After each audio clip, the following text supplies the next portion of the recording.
Nah, kita masuk pada metodologi penelitian pada jurnal ini.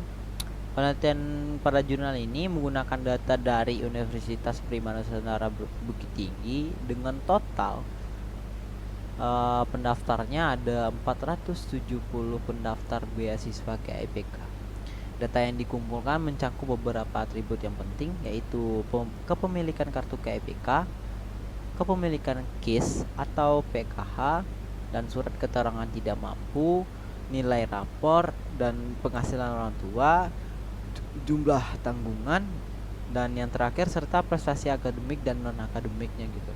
Semua data ini diolah menggunakan algoritma Keyman clustering, di mana proses pengelompokan ini dilakukan dalam dua klaster utama, yaitu yang pertama klaster pertama mahasiswa yang tidak tepat sasaran, yang klaster kedua mahasiswa yang tepat sasaran gitu.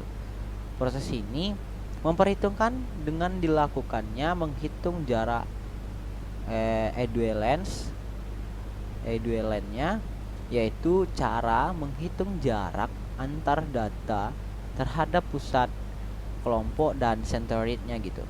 Nah, data ini juga dinormalisasikan terlebih dahulu agar semua atributnya memiliki skala yang sama dan tidak ada nilai yang terlalu dominan gitu.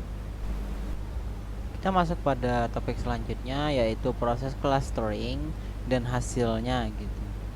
Setelah semua data siap, algoritma Keyman ini dijalankan dan dilakukan perhitungan berulang atau iterasi. Dalam penelitian ini dilakukan sebanyak 3 kali iterasi hingga hasil clustering stabil atau tidak berubah lagi. Nah, hasilnya akhirnya menunjukkan bahwa cluster pertama berisi 333 mahasiswa yang dikategorikan tidak tepat sasaran. Nah, sedangkan klaster yang kedua berisi 146 mahasiswa yang dikategorikan tepat sasaran. Nah, mahasiswa yang termasuk dalam kelompok tepat sasaran ini memiliki beberapa ciri, yaitu yang pertama nilai raportnya yang di atas 85. Nah, yang kedua memiliki lebih dari 3 tanggungan keluarga. Nah, yang ketiga memiliki kelengkapan dokumen beasiswa yang lengkap gitu. Nah, dengan hasil ini, universitas dapat melakukan proses seleksi penerimaan beasiswa dalam beasiswa dengan lebih objektif dan efisien, karena sistem yang sudah mampu pengelompokan data berdasarkan pola yang terbentuk dari atribut-atribut tersebut. Nah, kita lanjut dengan analisis dan manfaatnya.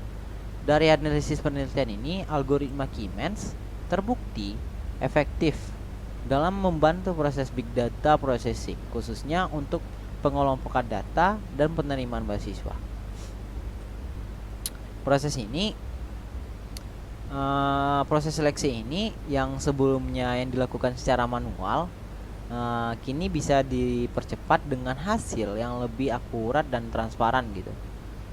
Selain itu, pendekatan ini juga mendukung prinsip data driven decision making, di mana keputusan ini diambil berdasarkan analisis data, bukan hanya dari asumsi atau perkiraan gitu. Dengan demikian, penerapan metode Keyman ini memberikan dampak positif dalam bidang pendidikan, terutama dalam proses seleksi beasiswa berbasis data besar. Dengan kesimpulan ini dari jurnal ini adalah bahwa Keyman clustering dapat digunakan secara efektif untuk mengelola dan menganalisis big data beasiswa KIPK gitu. Dengan algoritma ini, data penerimaan beasiswa dapat dikelompokkan menjadi dua kategori utama, yaitu penerimaan yang layak dan tidak layak. Nah, dan berdasarkan kriteria akademik, ekonomi, dan prestasi.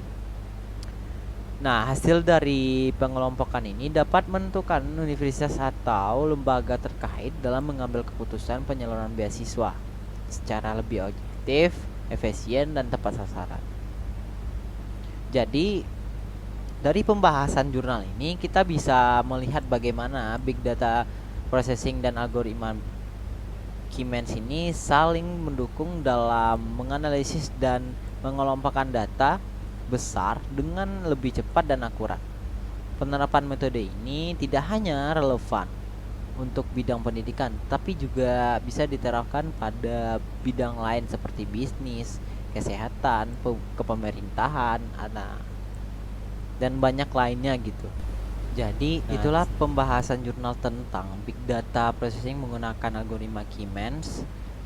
Dari sini kita bisa melihat kalau teknologi pengelolaan data besar ini bisa bantu proses analisis jadi lebih cepat dan akurat. Nah, semoga penjelasan ini bisa membantu teman-teman bagaimana Keymes bekerja dalam mengelompokkan data besar seperti data beasiswa tadi.